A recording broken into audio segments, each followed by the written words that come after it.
creator of the Free Private Cities concept, CEO of TIPOLIS. Please all welcome Titus Gebel.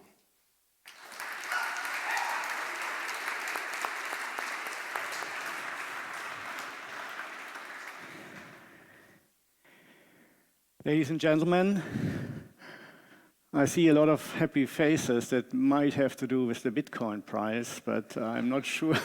I know that many of you are crypto enthusiasts, and crypto is certainly something that has to do with freedom because it's a permissionless, not a state-permitted parallel structure which is successful. And we are here today to find out if liberty in lifetime is possible, and if so, how. I think most of you are probably here to learn more about that, to learn more about the several attempts that people have made, not only Free Private Cities, there are other projects around. And we will learn and see what can be achieved, where maybe there's a hideout for us, for some of us, for all of us, and how this can continue. I was born in Western Germany in 1967, and I can tell you that I sincerely feel that liberty was never before endangered here in the West as it is now. And the reason for that can be summarized in 5 C's. Cancel culture, censorship, COVID, climate, CBDC. We will learn later what's that. Cancel culture mobs roam the streets, universities and public squares of numerous countries all over the Western world. Be it history, science, climate, race, gender, vaccination, the number of unallowed opinions is steadily increasing. The ability to retain opinions out of favor of the majority is increasingly exposing the individual to the risk of social cancellation and oftentimes even more drastic, life-altering consequences, like the loss of one's bank account or one's job. Cancel culture works primarily by making examples. The individual under fire is only a means to the end. The end is intimidation of all others. The point is to create and maintain a climate of conformism and self-censorship. The target is to be intimidated and better shut up in the future. And with it, a message is to be sent to countless others. No wonder that in such a climate, all kinds of totalitarian ideas naturally thrive, especially amongst students. Recently, there was a study about students' opinions on that topic. And it came up with, I quote, alarming finding that a considerable proportion of students do not want to be confronted with other opinions. 1/3 to 1/2 of those surveyed oppose tolerating speakers at the university that have dissenting opinions on topics such as Islam, gender, and immigration. Even higher is the proportion who would not give such people teaching permission, and 1/3 want their books completely banned from libraries. That is the university of today.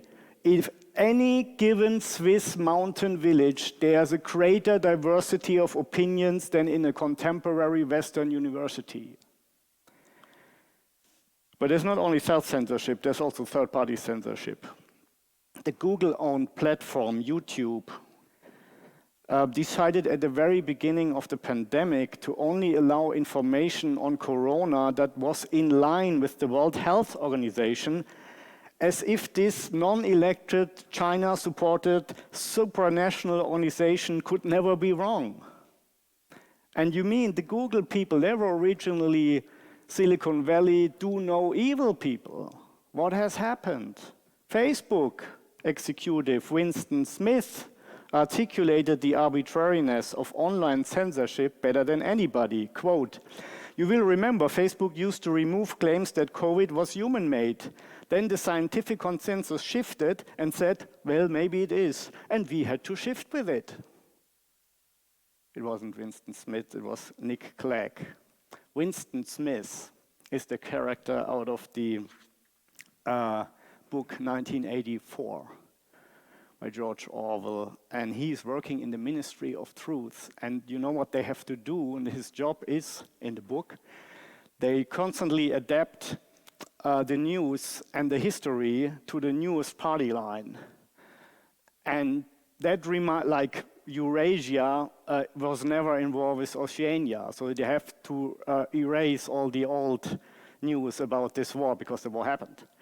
And now what we have here is that the censors at Facebook, progressive company, doing the same actually, right? You are not allowed, you're completely censored if you have a different view if the Wuhan, the coronavirus originated not from a bad market, but from a lab. Totally banned. You say this now, no problem. Because science has changed. And this is a real problem, because if there's no diverting opinion allowed, then how do you find out? That is something I would not have expected from those companies, and I'm very disappointed that this is happening. And which brings us to the COVID topic. You could say it's a pandemic, it's a problem, we have to fight it against together. But what we are seeing now is a massive propaganda against the unvaccinated as scapegoats. Well, let's apply logic for a moment. We have seen that the vaccines do not protect against the transmission of the virus, as recent data out of Israel and Singapore have clearly shown.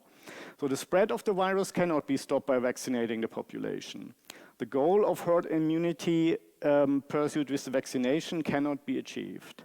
And governments confesses that by ordering that even the vaccinated must wear masks in public transport, for example. So then what remains is that the vaccination protects yourself, which is fine, right, and which makes sense. But if the vaccination protects your personal health, then the vaccinated have nothing to fear from the unvaccinated. At best, they might look with pity on the unvaccinated. But if vaccination does not protect, then there's even less reason to make it mandatory. A friend told me yesterday that he was from Germany. He was playing football with his former friends, colleagues, and he was very afraid. He said, because he heard a lot of talk like, we have to put more pressure on the unvaccinated.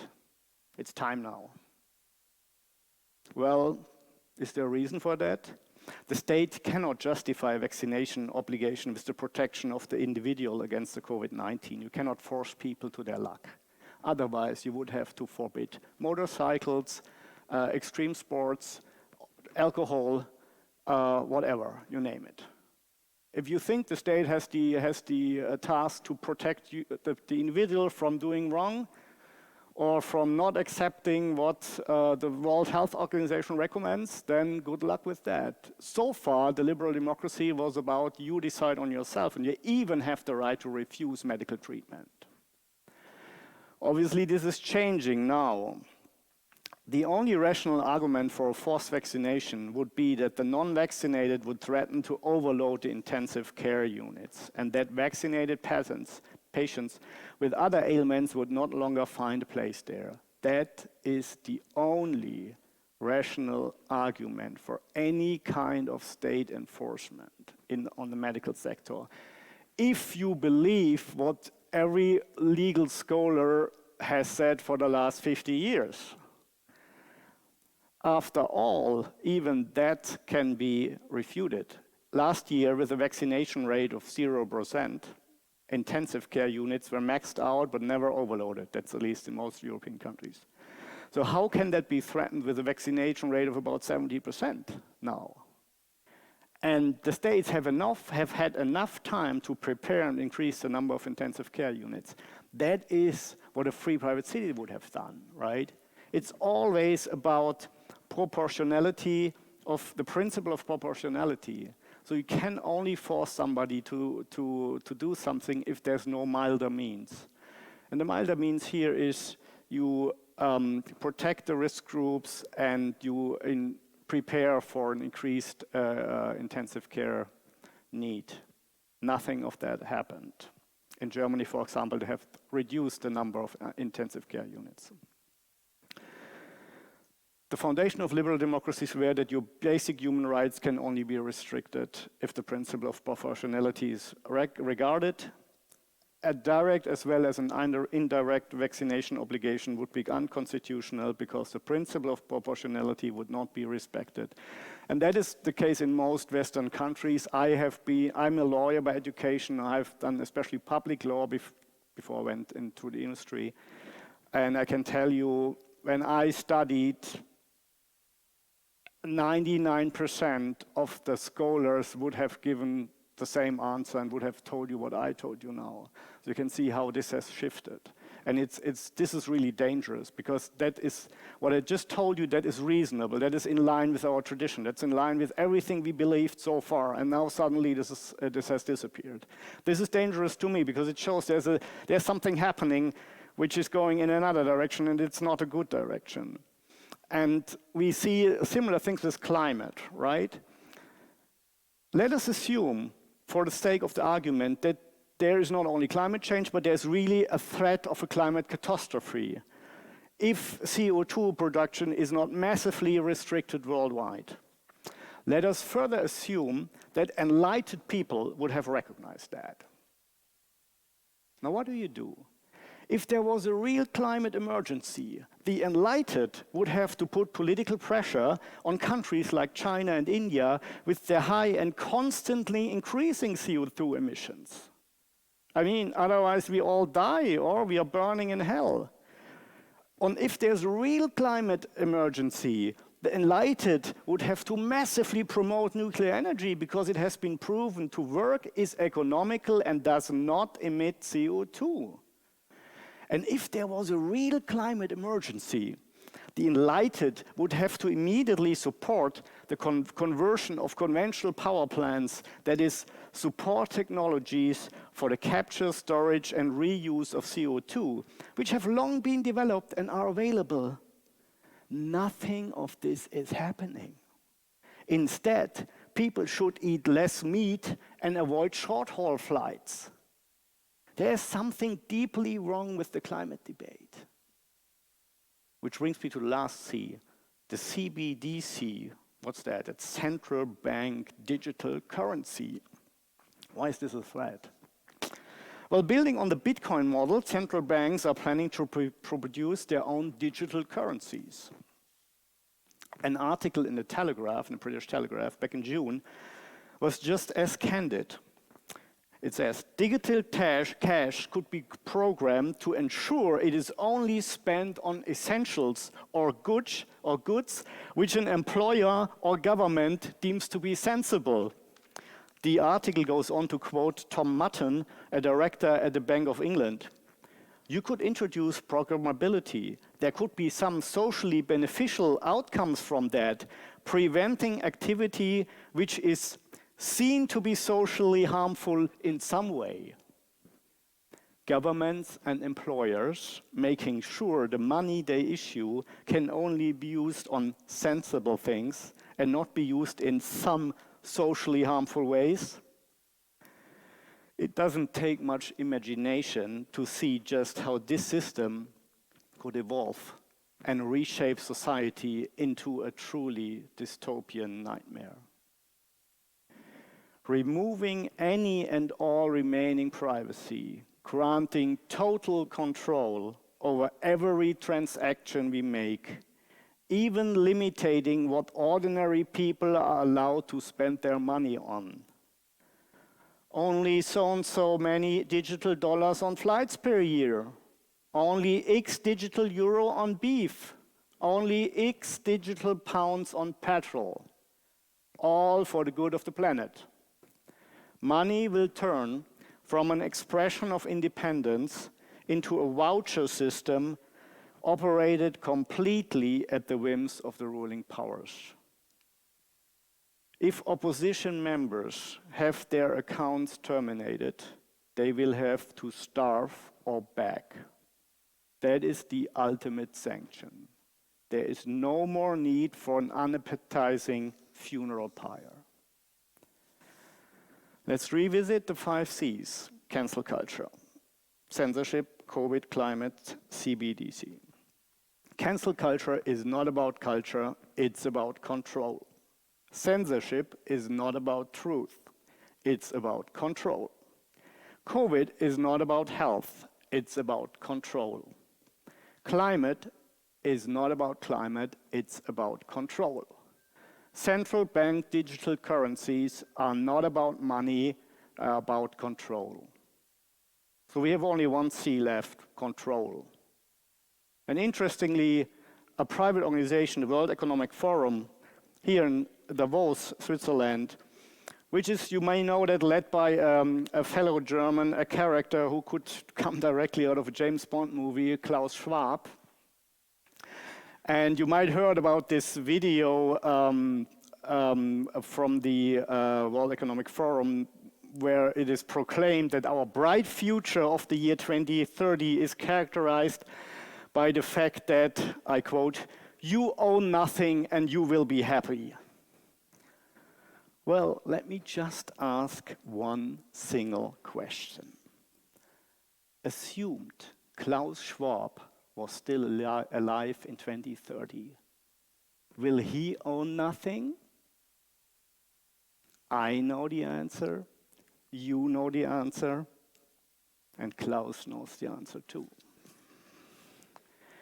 What we can observe here is the attempt of an elite who think that they are so much wiser than the rest of us to establish totalitarian rule. I've shown you that there's not much logic and reasoning behind their wise decisions, other than the desire to gain full control of everything. But even if they think they are doing good, the result is the opposite. No matter how well-intentioned the daydreams of one world and global governments may be, they amount to a handful of people making decisions about the fates of billions of others. The absurd logic behind this is that once the whole world functions as centrally as North Korea or Venezuela, we will finally be able to save the climate, the oceans, and Africa. Libertarians and most conservatives believe in limited government. In true free markets, individual liberty, the value of life, freedom of speech, private property rights, the right to self-defense, the right to self-determination, and the non-aggression principle. We won't harm you unless you try to harm us. None of these ideals can exist in a world after the Great Reset, or however you want to call it, because it is at its core the pursuit of a fully centralized tyranny. We have to confess, there are people on this planet that are not satisfied to merely live their lives, take care of their families, and make their mark peacefully. They crave power over all else. They desperately want to control over you, over me, over everything, and they will use any means at their disposal to get it. I found a quote of obviously lower income American out of the what Hillary Clinton would call the basket of deplorables. And he or she said, "All we average Joes ever wanted was a little piece of land to raise a family, a job to pay the bills, and at least some illusion of freedom. And even that was too much for them. They want it all, mind, body, and soul. Damn them all." This is the situation we are in.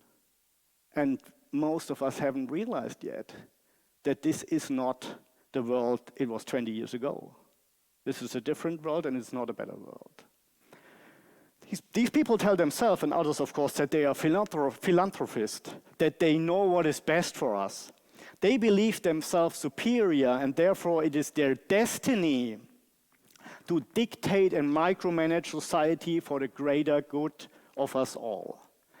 But really, when we witness their methods, it becomes clear that they have no noble aspirations. They have no empathy or honor.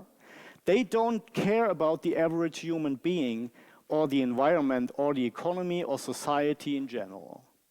They only care about themselves and their delusions of grandeur. These people are a danger to the rest of the civilization. The good news is they will not win. What does wokeness create? What works of art, what architecture, what inventions, what technical achievements do we owe to wokeness? Even the fact that our world improvers have behind them governments, mainstream media, the big companies, the universities, and of course the armed forces, that will not help them in the end. Why? The reason for this is that some ordinary folks will at some point in time say, stop, it's enough, and develop themselves and become freedom fighters, real freedom fighters. What do I mean by that? I mean that these are human beings that are literally prepared to die for their freedom, for their values, for their and their families' freedom, as it always has been. There might be a lesser number, but they are determined. On the other side, nobody really wants to die for critical race theory, mandatory vaccination, or central bank digital currencies. History has never ever looked kindly on censors, blacklisters, book burners, and bullies. These monsters are always history's villains, and deservedly so. But this can be a long and bloody fight, the end of which we might not see in our lifetime. And we are part of this fight as we want it or not. Now, what we want to present here on this conference is the only peaceful solution to that problem: a voluntary separation of ideas that are not compatible. This would be much better than any civil war, revolution, or whatever violent solution. And that's what we want to discuss today. Are there possibilities to opt out? How is this possible in the world of today, not in an imaginary world of the future? What can we do today in the world of today? The projects that are presented today have one thing in common. They want to grant more freedom for the benefit of their residents. And actually, we can categorize those in three types. Biggest one, most autonomous one, of course, is the sovereign entity. Well, that's a big call, right? How do we create a sovereign entity? But even there, we have people who try this.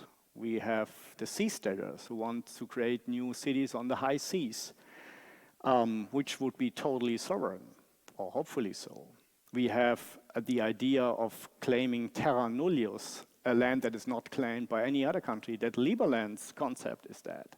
That would create another sovereign country. Then we have the large area of autonomous zones, where free private city, my point is that you cannot work against the states. You have to make contractual, voluntary agreements with them. We have special economic zones in the world, and many of them, thousands of them. So this model is already there. So it makes it easier to us to say, we want a little bit more autonomy than a special economic zone. We want own administration, own courts, and own security, and the right to do our own regulation, at least to some degree. And I think this is possible, and we will hear about many of those projects today, especially, of course, Honduras has made it legally possible to create such institutions. And then many people have addressed us in the last weeks and months. Why? The reason why is obvious, that's what I just told you, but a lot of people are feeling the pressure. So they're asking me, we know what you're doing in Honduras and other parts of the world, but this is a tough call. You have to negotiate 2, 3, 4 years with the government, and then it takes a while to get there. It's far away. Isn't it possible to do something closer to home? We do not want to change language, or we do not want to change our cultural environment too much. And that is possible, and a lot of people are working on that. It's called intentional communities. It's like-minded people living together with a more or less degree of factual autonomy or municipal autonomy. We will learn about those too. This is certainly the easiest way to do something, to just start on the local level with like-minded people, start parallel structures there. We had a discussion yesterday. Somebody told me that he is already doing this in southern Germany based on farms. And they have own schools, they have basically own shops. So, or think about the Amish village in the US, right? This is basically a role model for such an intentional community. And there you don't need a big law or legal contract with the state. So, not all of you have heard about the system I developed, which is called Free Private City. So I will recapitulate it for the ones of you who don't know exactly what this means. Imagine a system in which a private company, as a government service provider, offers you protection of life, liberty, and property. This service includes internal and external security, a legal and regulatory framework, and independent dispute resolution. You pay a contractually fixed amount per year for those services. Besides that, you take care of everything else by yourself, but you can also do as you please. And this is limited only by the rights of others and the contractually agreed rules of coexistence. The government service provider, as the operator of the community, cannot unilaterally change this citizen's contract with you at a later date. Disputes between you and the government service provider will be heard before independent arbitration tribunals, as it is customary in international commercial law already today. If the operator ignores the arbitral awards or abuses his power in any other way, his customers leave and he goes bankrupt. He therefore has an own economic risk and therefore an incentive to treat his customers well and in accordance with the contract, which is a total difference to what we have today. Politics can do whatever they want, they're changing the rule every year, and the social contract is therefore constantly changed by one side. And I tell you a secret now, it's not you. Why is a free private city superior, in my view, to other models? Well, because it's solving the unsolvable problems of politics, or it's circumventing at least the unsolvable problem that politics has. So why does it, let me explain, why does it make sense to limit the governance services to protection, like in the free private city model? You've heard about Thomas Hobbes, right? He's the Leviathan guy. He has correctly found out in his famous book Leviathan that a state monopoly of force creates a peaceful order that ultimately benefits all inhabitants. And that's the reason why states are the predominant model or the total dominant model in the world, because they create an advantage. You can live in peace and make a peaceful exchange. Unfortunately, he did not realize that this advantage would turn into its opposite if the state used its monopoly of force to achieve goals that go beyond the enforcement and protection of peace.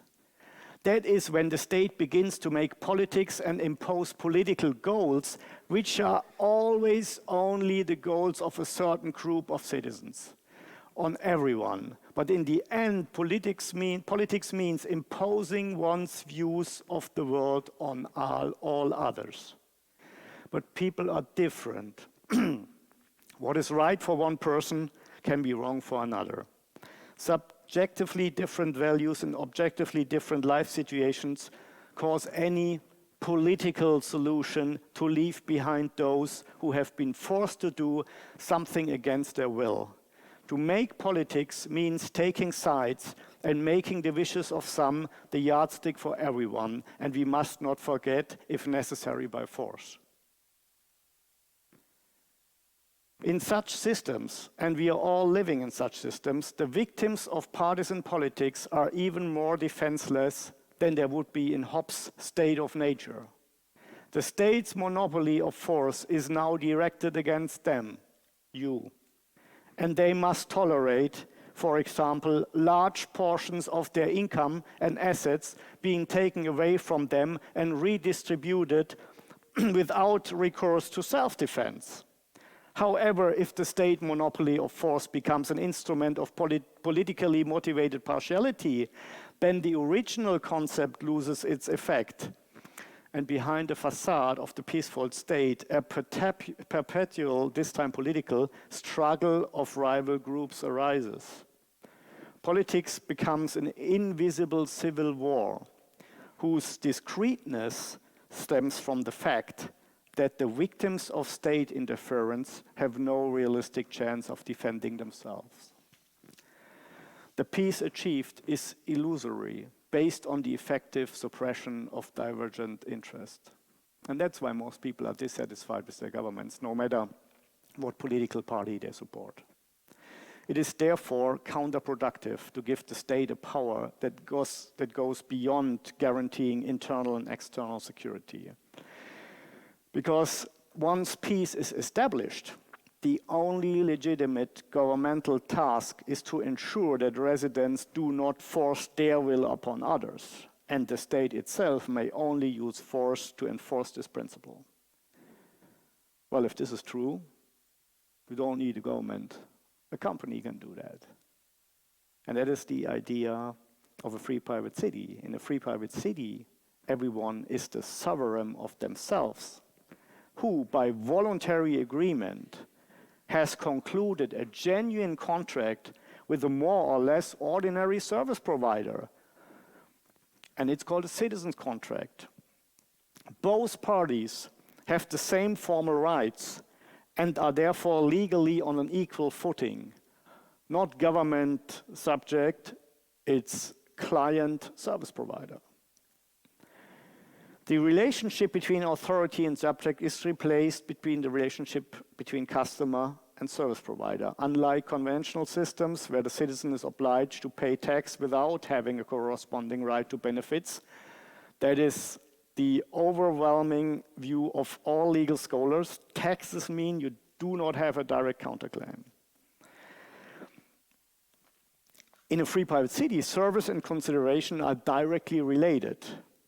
Both contracting parties are entitled to fulfillment of the contract. That is, the operator can demand payment of the fixed contribution from you, but no additional fees. In turn, the contract citizen can sue the operator for compliance with his contractual obligations. For example, by ensuring security and a functioning system of private law. And if it's not there, you just keep back your money. And then you sue him. Who is currently in charge of this operating company, or to whom it belongs, is of no relevance for the functioning of the model. Decisive is the contract. If you're protected by the contract, citizens might even own the city operating company themselves, for example, in form of a cooperative. The important thing is that you know this already. I mean, you have paid something to be here on the conference. You knew in advance that this was the price, I think 199 euros for attendance here. And you had a program. Now, if I had said, look, I'm so great and so important, I think it's enough if you hear my speech. Goodbye, right? You say, hey, wait a minute. I wanted to hear about the ZEDEs and this and that. That was not our contract. Well, you are right, of course, but imagine I was a government. I said, here's what I offer you, some security, some protection, some infrastructure, and that's what you pay in taxes. And a week later, I say, by the way, we raise taxes. Yeah, that is comparable to you coming here and I change the rules. And this is happening every year, and it's normally happening to your disadvantage, and you can't do anything about it. Whereas in the civil life, you know, okay, contract, I have a right, and I can sue this counterparty. And that's could you do in a free private city. If I, for example, it was broken into your apartment, you come to me and say, Titus, we have a contract and I'm paying 1,500 euro per year, and that includes security. It's written here in the contract, security, guarantee security. They broke into my apartment, you owe me damages. You know what my answer will be? Yes, you're right.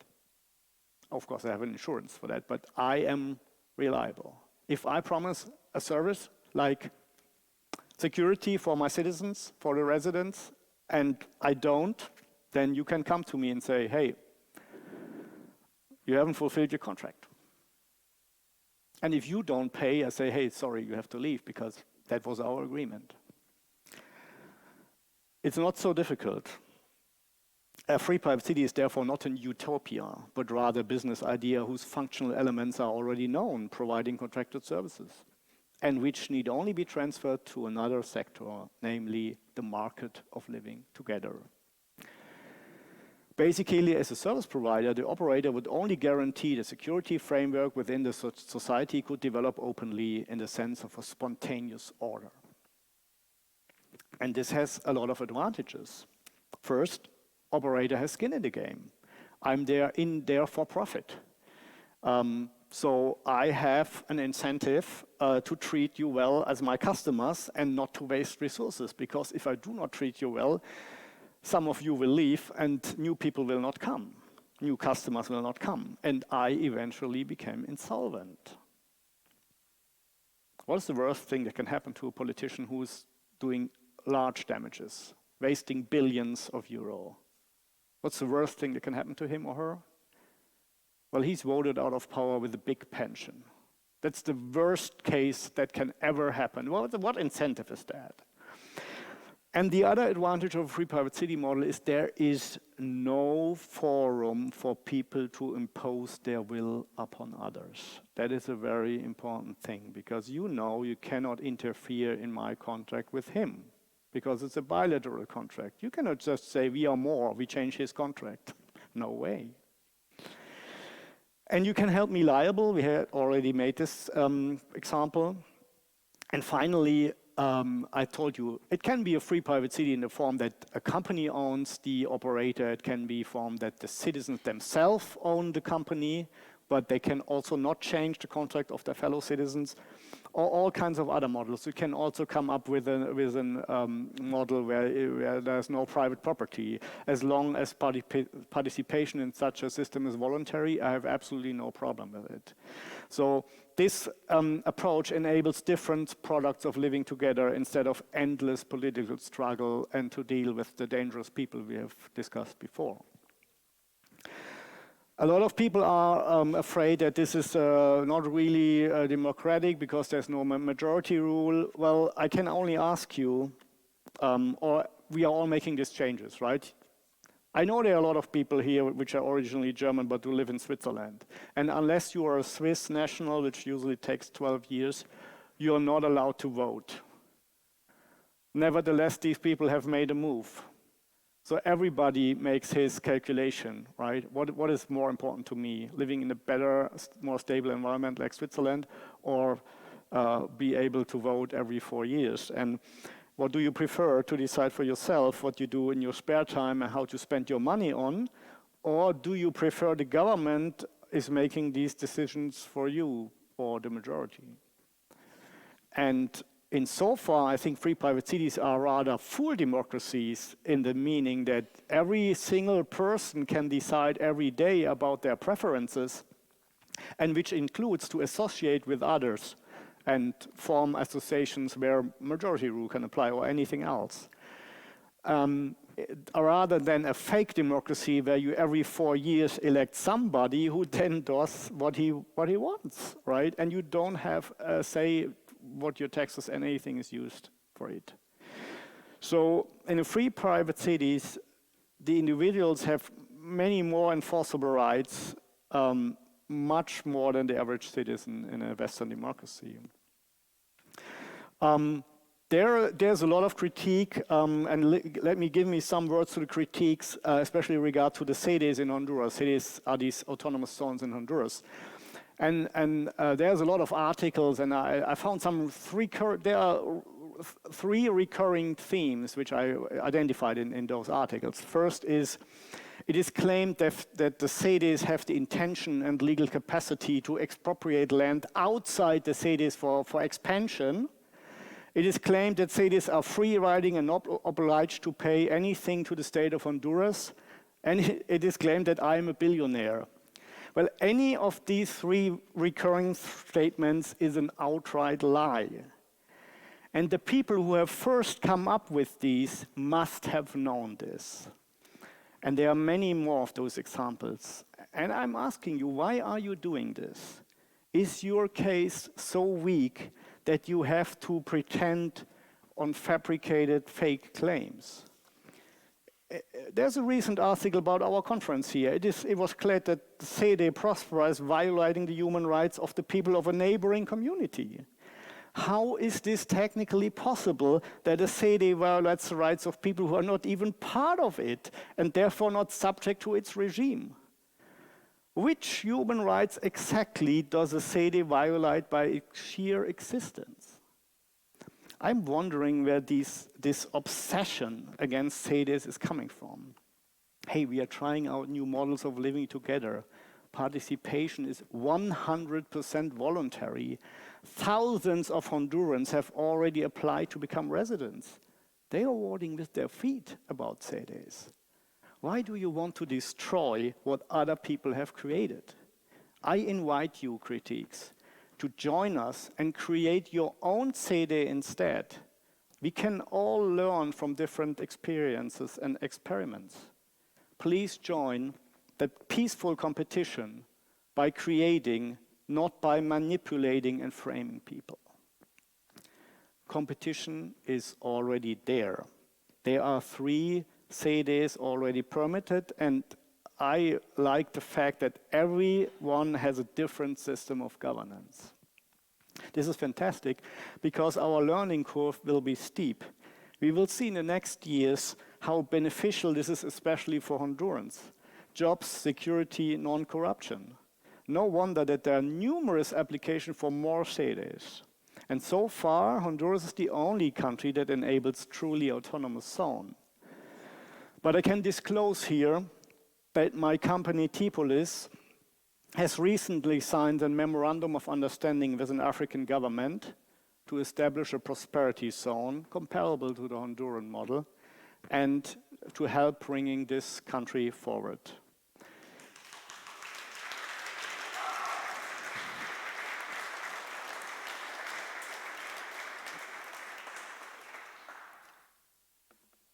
And I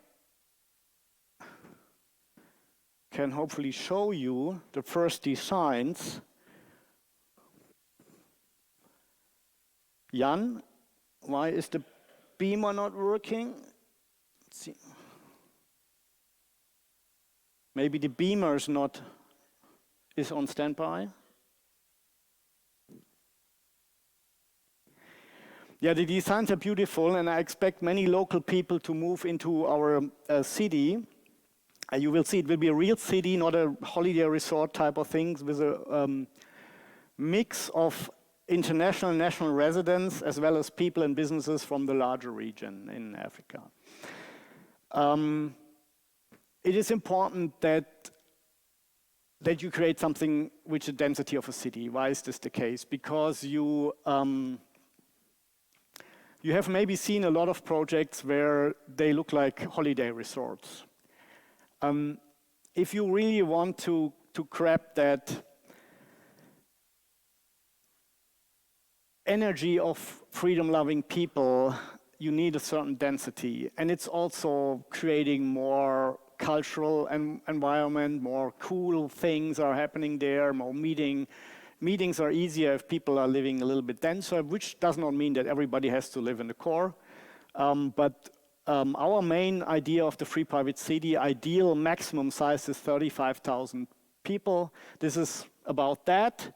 And it looks like, by intention, and our genius architect Martin Ostrobra is also here in the room, and maybe some of you have some specific questions. We cannot disclose the location, but we have an idea how such a city should look like as it has developed in patterns over the years instead of an artificial development. And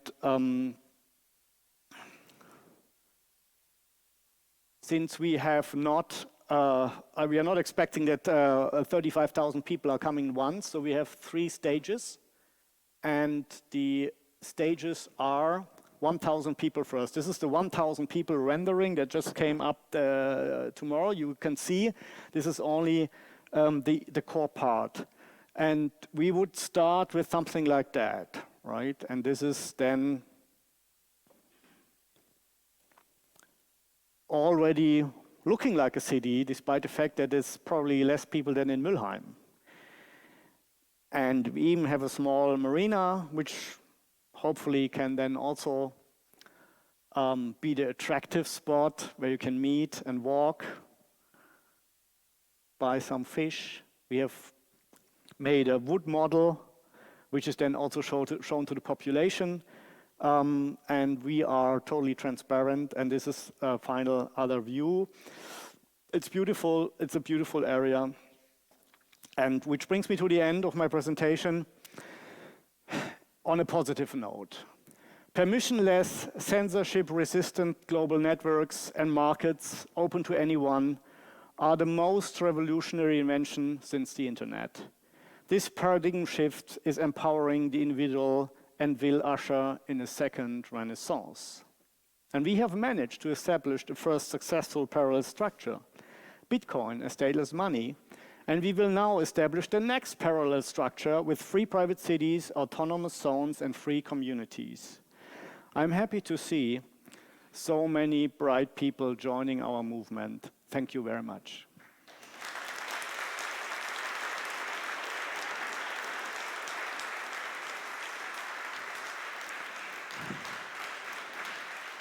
So the idea is you can ask questions, and Magdalena will go around with the mic, and that applies to all the other presentations today. After the presentation, you have the opportunity to ask questions. So, any question? This.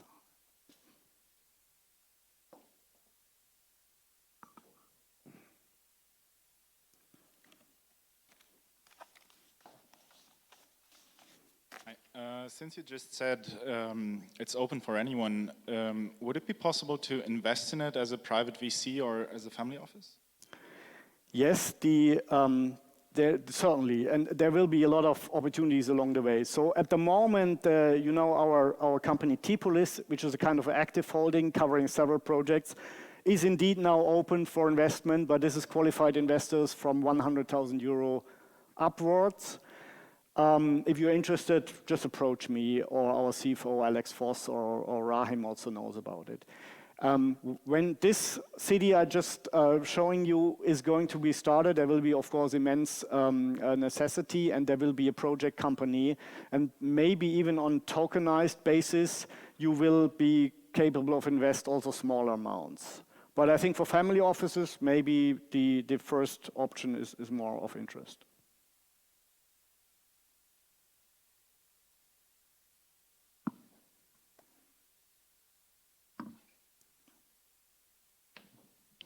Hello, I am Egal from Project Montelibero in Montenegro.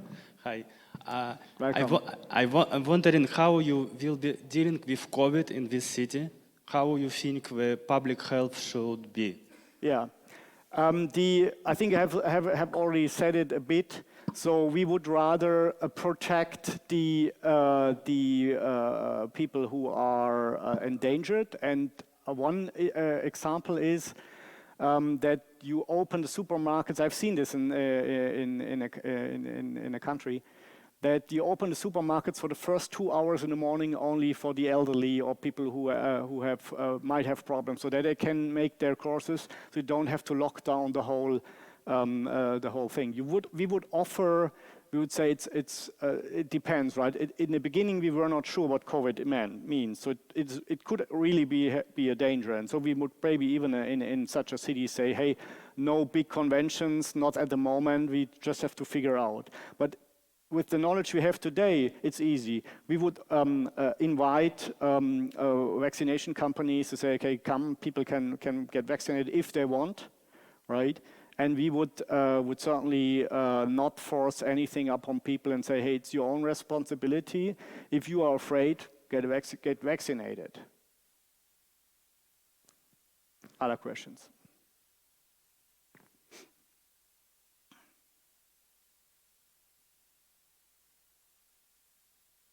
Where can I sign up for a flat?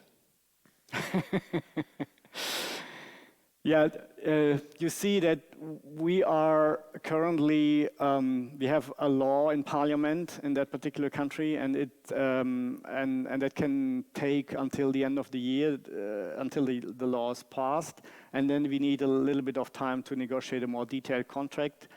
But let's assume this all goes well. I would say in the first half of 2022, we can make you an offer.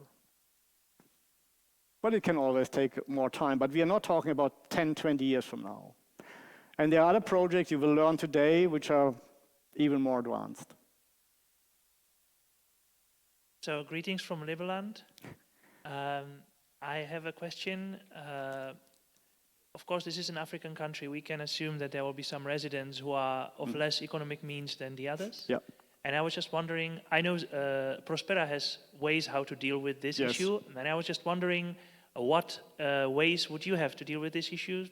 And if you want to share them, if it's not a trade secret. Yeah, no. Of course. It's what we do avoid is that the wealthy Europeans making their enclave there. That's for sure. So we are very well connected in this African country. So we are connected also to the middle class, so to speak. And we have already, like in the Honduran projects, what I found out now in Prospera, the most applications for residents are Hondurans, right? They're not Americans or Europeans. And I think here we would have the situation that there will be some European people interested, some people from this country, and some people from neighboring African countries.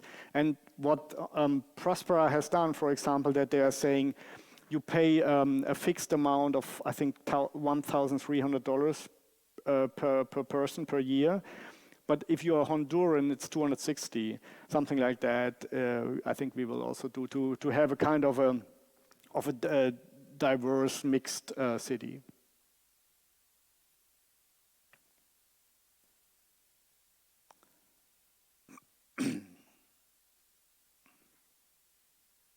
I have a question regarding the enforcement of court decisions, especially arbitration court decisions. Yeah. When it comes to conflicts between the city provider and an inhabitant, who will enforce them? I guess, for example, when it's in Honduras, it will be the Honduran law enforcement, or who will enforce it? No, this is a special, the idea of an autonomous zone is you have a special administrative regime. That means also special legal regime. You have your own enforcement bodies there. But now you can, of course, imagine that if I want to be a successful entrepreneur in the living of market together with free private cities, then we have an outside arbitration panel dealing with the issues I have with you as a resident, right? If you have a problem with another resident, we have courts, and you get enforcement directly within the zone. In our relationship, it's a little bit different.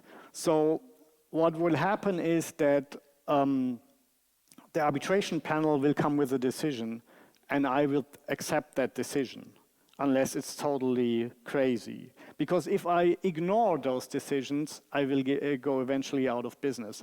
But you will have a title, right?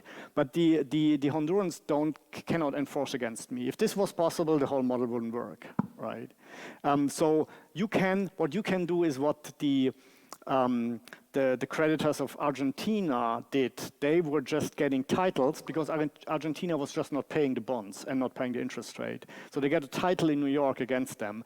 And the moment some Argentinian government planes landed in another country, they seized the airplane, right? And you can do the same with my property. If I go out of the zone, you can have a title from any court in the world, right?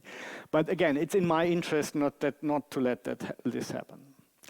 Okay, I think, Thomas, last question, then we have to go to the next. Quick question.